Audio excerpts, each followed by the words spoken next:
So, a Harlem pastor, if you want to call him that, opens his mouth and the temperature in the room changes. Then a man in a cowboy hat walks into the same conversation with a federal complaint. What happens next is not a debate. It's a series of receipts that most people have never been allowed to hold in the same hand. That remotely reveres Al Sharpton, there's something wrong with you, dreadfully. There's something wrong with you. That is one of the most vile human beings that have ever set his ass in a chair. That is one of the most vile human beings that ever doo-dooed between two hills. Al Sharpton, it shows you how sick black people are. Now, they don't know it. They have no idea. Hell, men walk around with their pants down, showing their butthole. They don't work. They don't want to go to work. They don't see work as an ethic. They don't believe in providing. They have no concept of bringing home the paycheck and providing for their families or building in the neighborhoods. That black man, all he wants you to do is give him. That's all he wants. He doesn't understand white folks' work ethic. He gets angry with him. He gets angry with the man. The man told him to pick up that box, take it over there. He gets angry. He doesn't understand the work ethic. He's a sick-ass person, that black man. He's sick. He don't want to work. Anybody. You don't want to work? Now, that's obviously not a motivational speech. That's a man who decided the soft version of the truth was an insult to the people sitting in front of him, apparently. Notice how quiet the usual crowd gets when the voice delivering the message, it doesn't, need that permission. Now, I want you to watch what happens when that same energy walks into a courtroom. I said it right. It walks into a courtroom instead of a pulpit. Well, everybody's special. I filed a formal complaint in the county against, in the federal courthouse against Al Sharpton and Crump for inciting violence in my town that would lead to harm to just about anybody. And specifically, our judge, her family, those kids, their families, stuff like that. So I'm going to keep on filing stuff, too, because that's what I can do, because I am an American, a real one, and I live here. I can do that. See you in court, Crump. All right.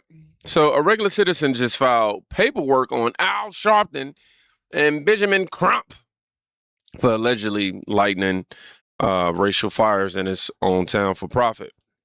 This is pretty common, not a tweet, not a podcast rant, but actual paperwork, he claims. I haven't seen it yet, but according to the video, I'm going to update y'all if I do come across it. Now, the people who spent decades calling every disagreement violent, suddenly, they over there on mute when the accusation starts pointing in their directions.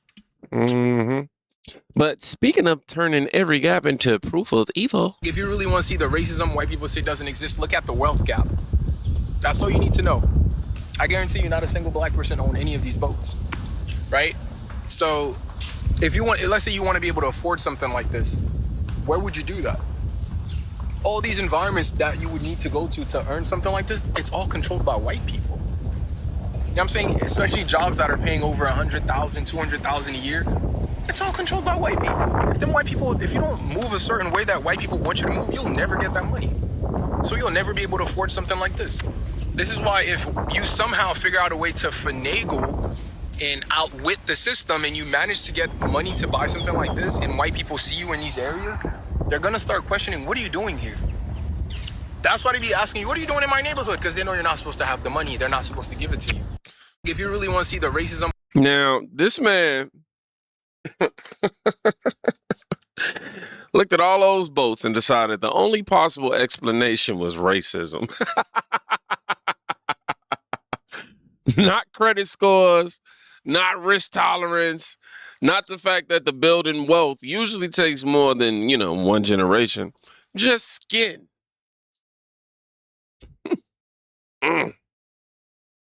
That's not analysis, man. That's a participation trophy for giving up. And if you think that logic only lives on one side of the camera, Do you think all white people are oppressors? I'm gonna go with yes. I am actively feeling oppressed by you, by the way.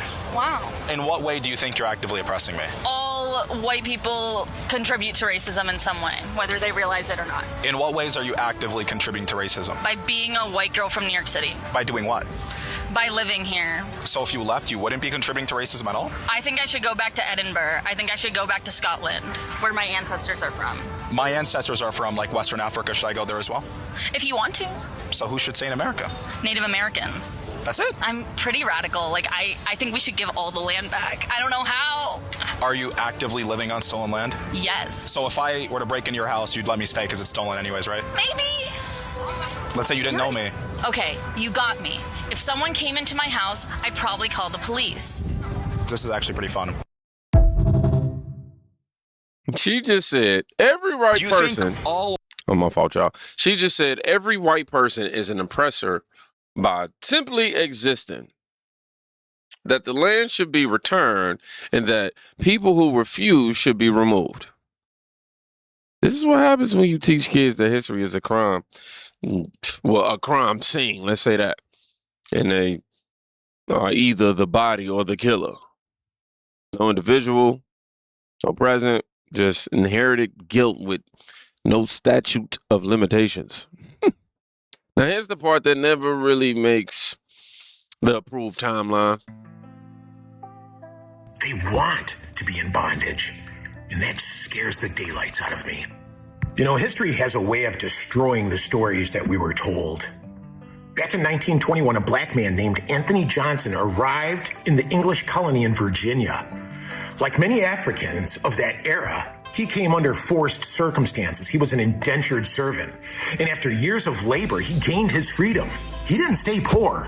He worked hard. He acquired land, actually hundreds of acres, 640 of them to begin with.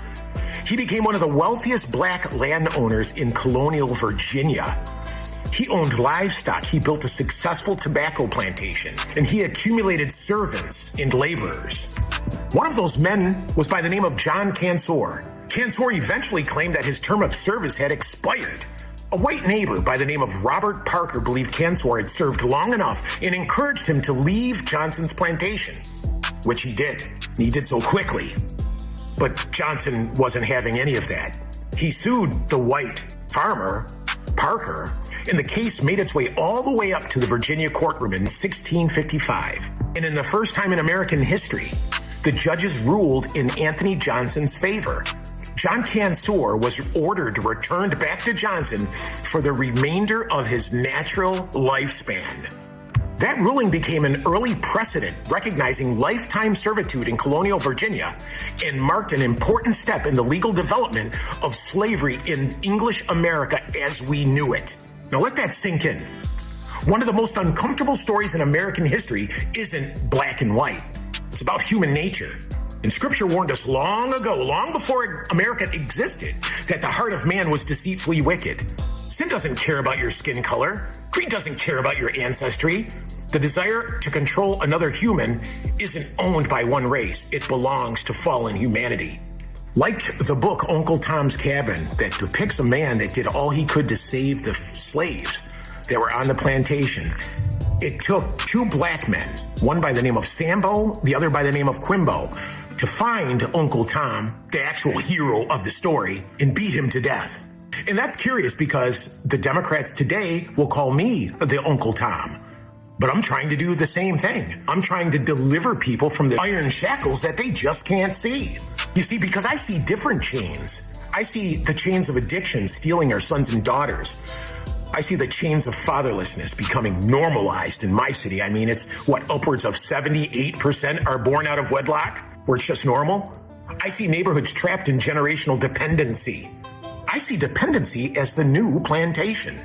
I see children growing up believing someone else is responsible for building their future. I see young men destroying one another over blocks that they don't even own. I see babies entering the world surrounded by instability. I see envy celebrated while discipline is mocked. Hard work is mocked. Getting degrees is mocked. And in my view, many of these policies promoted by the Democrat leadership in the communities where I've lived have expanded dependency instead of independence. Dependency. That's the new plantation. I believe the outcomes have even weakened families. I believe they've caused struggling schools, persistent poverty, and fewer opportunities. Because if you don't perceive there's opportunities, then there are no opportunities.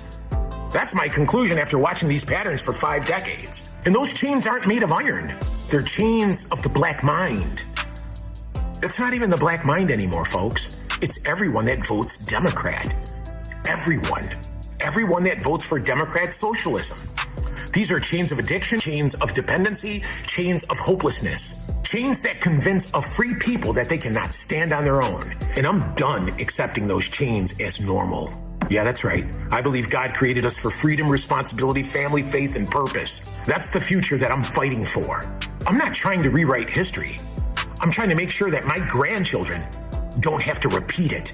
You see, the John Cansors have the Anthony Parkers rule over them, like the black person has the Democrat rule over them, who go to court to make sure that that black person stays on the plantation, doesn't move, deploys their liberal thugs to descend upon that person, to keep them in bondage.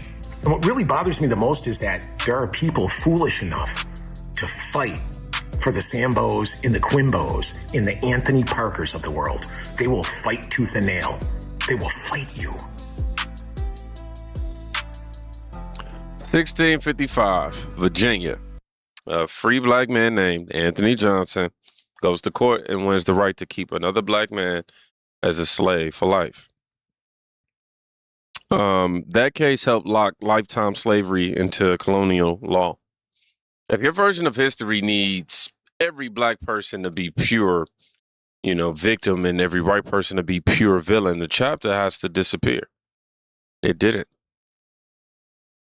And while we're sitting there trying to correct the record, white people freed black people from slavery, but that narrative is never pushed. It's always white people owned slaves. Never how Africans sold other black people into slavery and white people freed them. You see, that would be going against the narrative. And we all know they don't like when you go against the narrative. They don't like when you tell the truth. White people aren't the enemies. Love Bianca. White people freed. Okay. Excuse me. This last one, it really comes full circle, right? Well, no, this ain't even the last one, actually. I believe I got another clip after this. Let me verify. Yeah, I do. He said the quiet historical fact out loud here, right? The political and military force that ended legal slavery in the West was driven by white abolitionists and white armies at enormous cost. You can acknowledge that without erasing black resistance, and you can also refuse to pretend the story only has one chapter. Now, this is the last one that's going to bring it full circle. I have said it once, and I will say it again, and I will say it every single time.